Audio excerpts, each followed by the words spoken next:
Welcome back to Full Court Faith. Before we dive in today, Johnny, I have one thought for you. As I was journaling last night, I had I guess you would say revelation as like studying scripture. It's really silly. I wrote the day before and that day. The day before, all my eyes, I did the line across the top, line across the bottom, I. So like talking about me, I. The next day, which was last night when I was journaling, when I wrote I just did one swipe down. And I was thinking to myself, if just like how we study the Bible and how we study Hebrews, we would say like, oh, the tone of voice changed, or how they wrote it changed. And I was like, if someone found my journal 2,000 years from now and they read those 2 pages, they would probably be in a room arguing about, no, Hunter didn't write this the day before. He wrote his eyes different. You see this? You see this? You see this? And Yeah, I was thinking to myself, do we overthink sometimes whenever we're arguing, like, who wrote this? Who wrote that? Because we're evaluating all the little things where that day I just happened to not do that. Do you have any thoughts on that? I think there's definitely that possibility, which is I mean, that's a good problem to have of trying to think through it to the most minutia of detail. So I think it's a good thing. And then hopefully, as someone would study your journal 2,000 years from now, they would say, you know what? I think this is still the same Hunter from the other day. He just chose to do it a little differently today. But that's just how we operate, because there would be people in Yeah. a room seriously arguing about, no, this can't be him. This is how he did his eyes, which Yeah. to me helps gives insight into the trivial nature of some of our arguments about scripture, the unimportant things that don't really matter because we overanalyze and Yeah, overthink. I think I mean you see that with the Bible. People say, "Well, look how John wrote the book of Revelation. That's totally different than how he wrote the Gospel of John." Like, are we sure it's the same John? It's like, well, maybe he had a totally different like kind of genre of narrative, so he wrote differently there. Or like we do this with Paul all the time. So it happens in the Bible, just like you thought this could happen with this example too. So I'm not crazy. You got anything before we You're not start? crazy. Yes, real quick. A couple episodes ago, you asked me the question after the Ark trip of the animals and did God lead them or were they still animals and you need to separate them? And it was so cool because I got a message that morning from my friend Cedric over in Indiana. And this is what's crazy. He said, "Hey, Johnny, just so you know, that we have these puppies that we've been trying to get into our crate and like we're having the hardest time getting them into the crate, and all of a sudden out of nowhere this morning they just quietly slowly walked into their crate and laid down, and it was like my wife and I were like dumbfounded. And then later that morning I listened to your podcast with you and Hunter, and he asked about like how the animals went on the ark.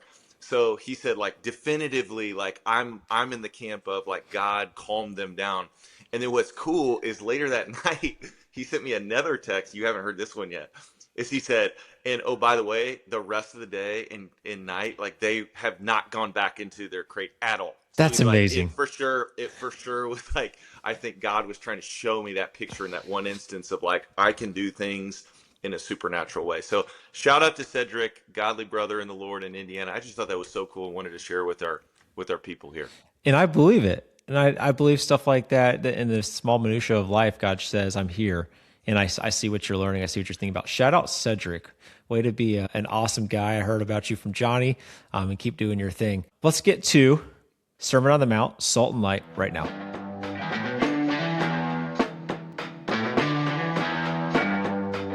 Matthew 5:13 through 16, salt and light. You are the salt of the earth, but if salt has lost its taste, how shall its saltiness be restored?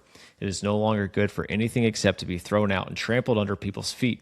You are the light of the world. A city set on a hill cannot be hidden. Nor do people light a lamp and put it under a basket, but on a stand, and it gives light to all in the house. In the same way, let your light shine before others, so that they may see your good works and give glory to your Father who is in heaven. Johnny, what are your first thoughts whenever you read through that here at Study It?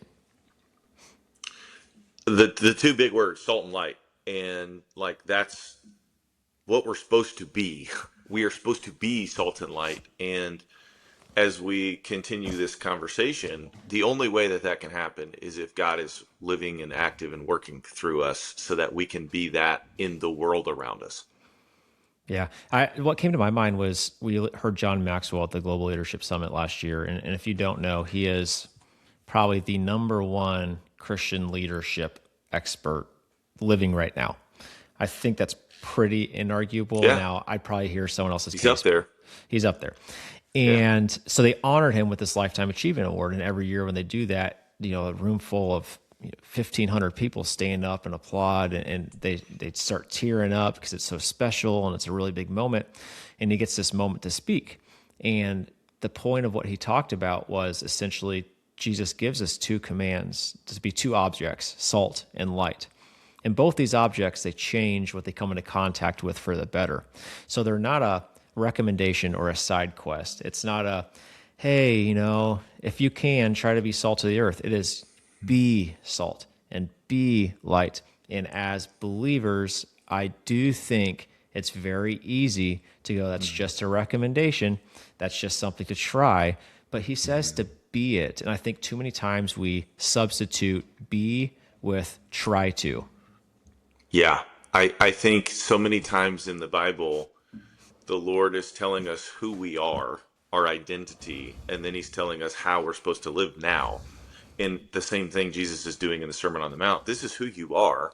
And at the beginning, the Beatitudes, he's describing the characteristics of who followers are of him. And then now he's explaining, how are you to live? How are you to be in the world? And just kind of real important point of clarification. The Sermon on the Mount is not telling us what we need to do in order to become. Like, you don't do this in order to become saved. The Bible is clear. You become saved by grace through faith in the finished work of Christ on the cross.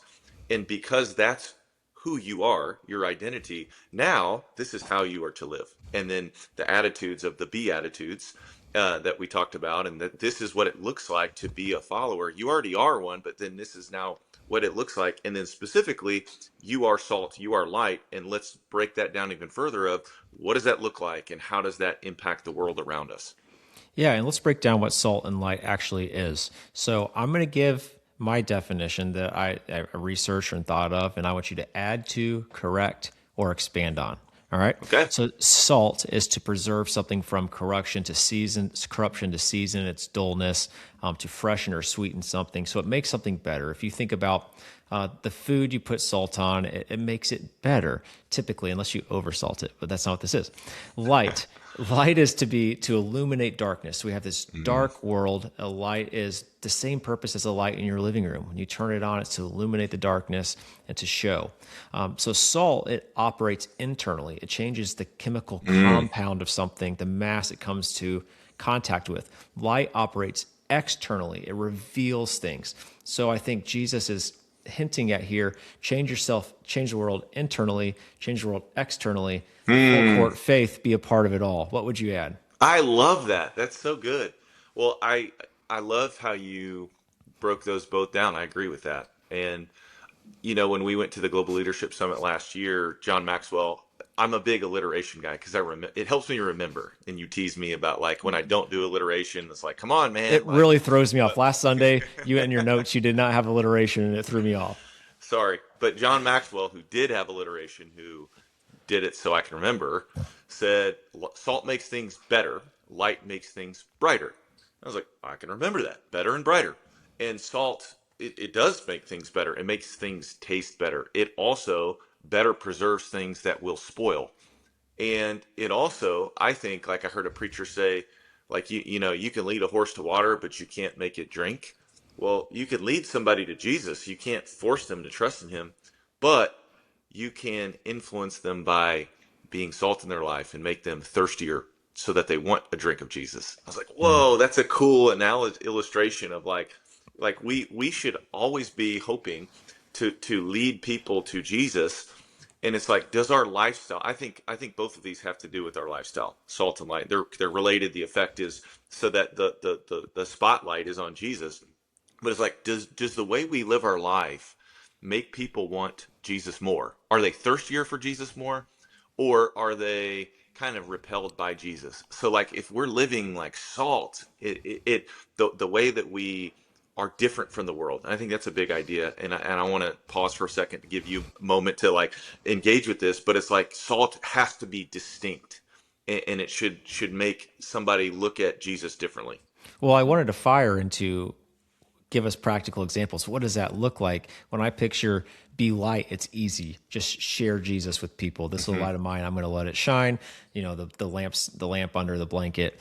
It's to share your faith with people. Make it obvious that you do believe in Jesus and that you do exude that light.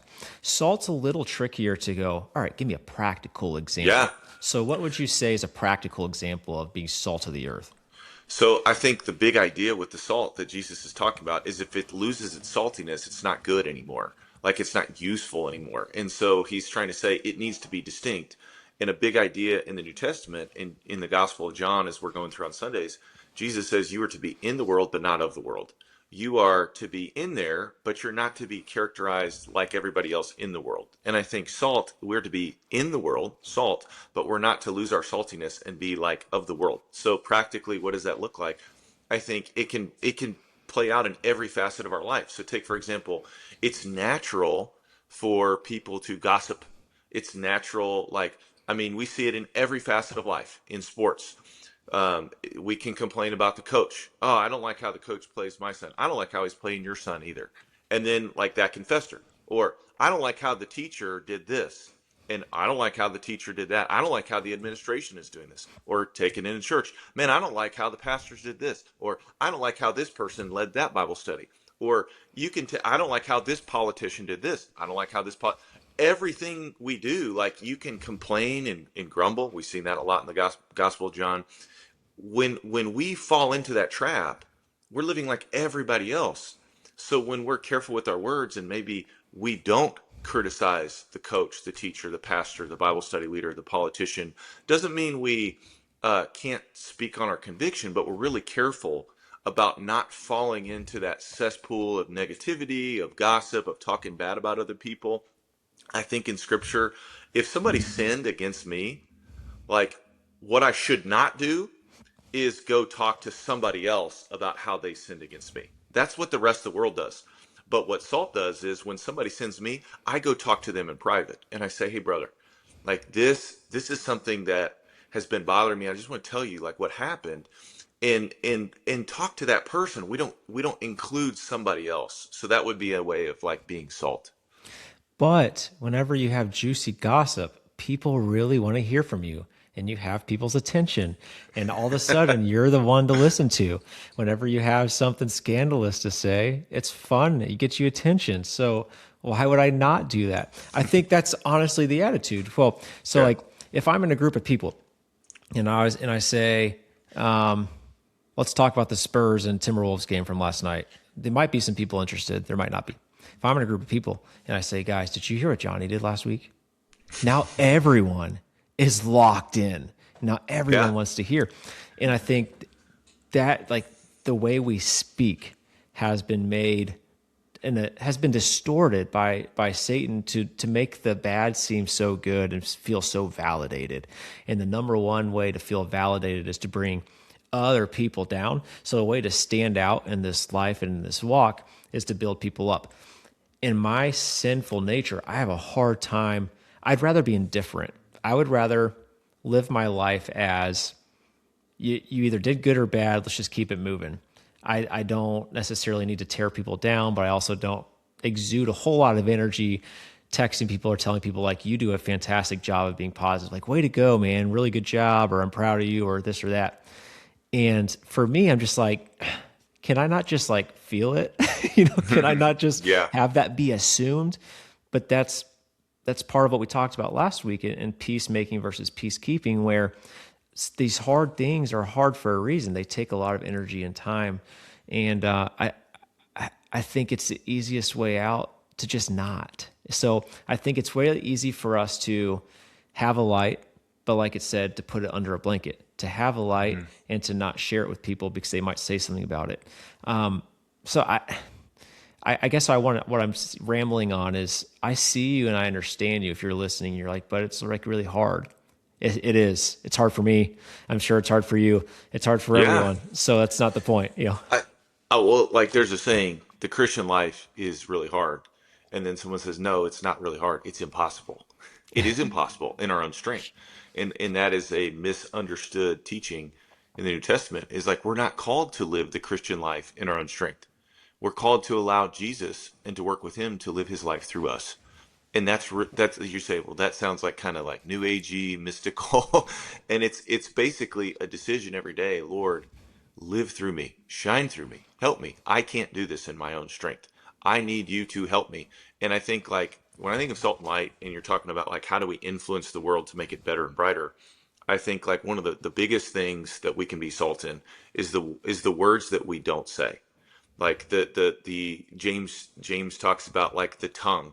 If you can control your tongue, like that's the really like mature person, because they're showing self-control. So like salt stands out when you're not getting involved in the drama with your tongue. On the defensive side, you're showing self-control, keep probably sometimes keeping your mouth shut. But then on the offensive side, light is opening up your mouth and speaking good. And maybe that's where you stand out, of you're willing to go against the grain and say, you know what, I actually don't see it that way. And you're not getting like in a fight with somebody, but you're actually proposing a different way, a different perspective. And like, you know what, I actually think like this is the right thing to do. And it's hard. It's hard to be salt. It's hard to be light. It's impossible to do it unless God's helping us do it. And it's like, I think at every day, there's a daily decision. Lord, I need you to help me because I can't do this without your help. I need your help. Yeah, just a small right turn whenever I do want to address one thing you said, like the anonymous and the gossip and the he said, she said, and I brought it up too. I think we owe it to ourselves and each other to not entertain anonymous. Honestly, I truly believe that. Yeah. I have a pastor friend of mine, and he has told me, Hunter, if someone comes to me with an anonymous complaint, I don't entertain it unless it's like, you know what I mean, like a Yeah. serious like sexual abuse or something like that. Then obviously, but if it's Yeah. like, hey, I heard that they don't like the way that you spoke on the message last week. It's like I'm not going to address that unless they come Hmm. tell me, because I'm not going to empower you to be gossipy. That would empower you, and that would empower the anonymous complaints. I think the world would be better off if we said respectfully to the people what we feel and Hmm. why we feel it, so it can be addressed. That's something I've appreciated about principals in my past, about bosses I've had, where it's like someone complained about me and they've said like, unless there's a name on it, we're not going to address this. So Hunter, you're fine. So I think it's on us too, on the other end, to be like, all right, we're not entertaining anonymous. Like you Yeah. either say it with your chest, as the kids say, or don't. Well, I've got two quick examples that like dovetail really well with what you said. One is there's a businessman I know that has a very successful company team, and he really wanted to root out like triangulating and like kind of talking bad about other people to the boss. And he's like, if you send me a blind carbon copy email that the other person has no idea that I'm getting this, I'm going to fire you. And he stopped getting those BCCs. Another example at a church that we visit often whenever we go up to Life Action Camp the day before we go to camp. I thought this was really cool when they try to promote somebody, like they communicate to the congregation, hey, so and so, we're proposing to be an elder for this term, and they do terms with their elders, or so and so's we would like to add as a pastor or as a deacon or whatever. They say we're planning to lay hands on them and publicly affirm them into ministry in a month. And we ask you as a congregation, this is the good part. If you have a reason where you think they're disqualified or they're unqualified to serve in leadership, we want you to, and then you think they're going to say, come tell us, the pastoral staff. But that's not what they did. They said, we want you to, in accordance with Matthew 18, go talk to them about it, of why Mm, you think they're not qualified to serve in that role. And I was like, whoa, that is so cool. Because it it's like, is. that's biblical. Like, if there's something that you're like, I don't think this is right, I'm going to talk to you about it. And again, it's not like a preference thing. It's a sin character integrity thing. It's not like, Hunter, I can't believe you like the Tennessee Vols. Like, I like the Arkansas Razorbacks. But it's like, hey man, like, I don't think this is right the way that you're treating your family, and I don't think you're whatever, right? It's an integrity thing, not a preference thing. But go talk to the person personally and privately. So my grandfather was on the board at Cherry Hills Church where my father-in-law was applying to be the head pastor. And my grandfather had one of the votes.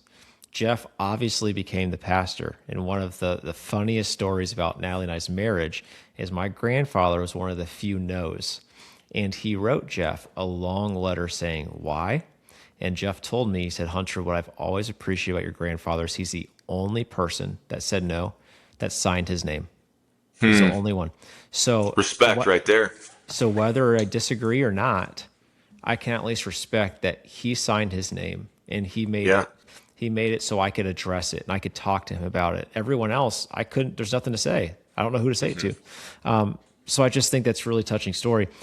My next question for you is: when it says lose saltiness, can we lose saltiness as in our faith, or is it saying like just lose kind of your virtues? I think it's you're losing your distinctiveness. You're living like the world now. So like use that analogy of be in the world but not of the world. When you lose your saltiness, you're living like the world. You're supposed to be distinct from the world while you're in the world. So it's like you're not living any differently than everybody else. So you're falling into the same traps that our flesh wants to fall into. So how does that lead them to come to Christ? It doesn't. We just stay in that cesspool that everybody else is in. Yeah, I agree. And my next question for you is maybe a little personal, but I'm curious where you were going to go with this because I wrote a few examples down. But can you think of someone in your life who has their light deeply impacted you, their salt deeply impacted you? And what did that mean for you? Because I want to encourage people to be that. So maybe if you understand what it's like on the receiving end of it, it might encourage you to be it for other people. Yeah, I had a guy that you know as well, Brian McKenzie. He's still in my life, and he really was intentional about pouring into me, particularly in high school. And high school is such a pivotal time in your life where, for me, I had been saved as a young child, but I needed to grow. I'm still needing to grow, but like in a personal, making my faith my own. And he was a light in that I he took me under his wing and he said, "Hey, do you want to get a membership at the Y and I'll teach you how to lift weights?" And so we went to the Y 2, 3 days a week, the downtown Y that's no longer there, that is smelly and dirty and old, but it was like this classic old gym. It's like you just grind it in there, right? And so it was a way though that like seeing how he was unashamed of his faith, where he would talk to somebody and he'd find ways to bring up the Lord in the conversation of oh, hey, so and so, great job lifting that bench press, 300 pounds, whatever. Like, this is my friend Johnny, and like, we go to this church together. And like, he was unashamed of that. Or like, whenever he saw his wife, like the way he treats his wife, Jonelle, or the way that he loves his children, like, is very distinctive and unashamed is the word I think of. And it's like throughout scripture, we're called to be lights. We're called to live as lights. Catherine this morning, I was talking to her about what we were going to talk about, salt and light. And there's a proverb that says, the righteous are like the light of the dawn that shines brighter and brighter throughout the day. And it's like, as our light in the Lord, as we have received his light, it's intended to grow and to be shared. And so I think of a guy like Brian who is unashamed of his faith. It spilled over into every aspect of his life, the way he treated me, the way he interacted with people, the way he treated his wife with respect and kindness, the way that he would listen to his kids and get down on a knee. I mean, this is a guy that was a former linebacker in the NFL. I mean, this is a big dude. And he had the most tender heart, still does. And he's a man of prayer. That really stood out to me. And that kind of gave me the somebody to chase after. Like, I want to be like that. I want to be like that. So hopefully that helped. Just just small things, just like minimal, maybe not minimal, but effort things that anyone can do changes lives. And then what you do from then on is an impact on people whose light shown on you. You know what I mean? Like it, and it's Amen. all sequential from there. And you don't realize how many people, like whenever you're starting a ministry or a class, and you obviously have the weeks where there's like 4 people there. And the wise people will say, well, if you build into those 4 people and they each reach 100, that's 400 people, but it's harder to conceptualize that in the moment whenever you have an empty room. But I Yeah. do think there's truth to that. I just have I've been blessed to be surrounded with people who speak life into me. I have been known to be a bit cynical by nature, to question, we know this. I question a lot of things. I question authority. I struggle with the black and white trust this. And I've just been surrounded with people, friends a few years ago that happen to be just really encouraging. So like you're really encouraging. You go out of your way to just say I'm proud of you, good job, way to go. And I need that personally in my life. And those people all have contributed down to where I'm at now. They all have been light, and it didn't take anything other than a positive text or a conversation. So I think that it's really important to do those things. The last question I want to ask you is, someone might say, Johnny, it's easy for you to be salt. It's easy for you to be light. I could never do the things you do. I could never have the positive attitude you have. I could never know much about the Bible as you. So what's the point? I couldn't even get to that point anyways. So what would you say to them? So first and foremost, comparisons are killers in every part of our life. So the goal is not another Christian, but the goal is Jesus. And I think Jesus has a design for all of us we have the opportunity to grow. We all can spend time with him. We all can be transformed by him. The goal is transformation, heart transformation, and he has to be able to do work in our hearts. So I guess I would say I guess be inspired by someone that is encouraging you. Like I told you, a guy like Brian McKenzie inspires me. A guy like Tim Tebow inspires me. The guys that I'm like, man, David Robinson inspires me. But I can't say, well, I'm not doing this like Tim Tebow. I'm not doing this like David Robinson or Brian McKenzie. That's not going to help at all. But what can I learn from them? And I would say in each of those guys' lives, I'm sure, I don't know the other 2 personally, but they spend time with Jesus.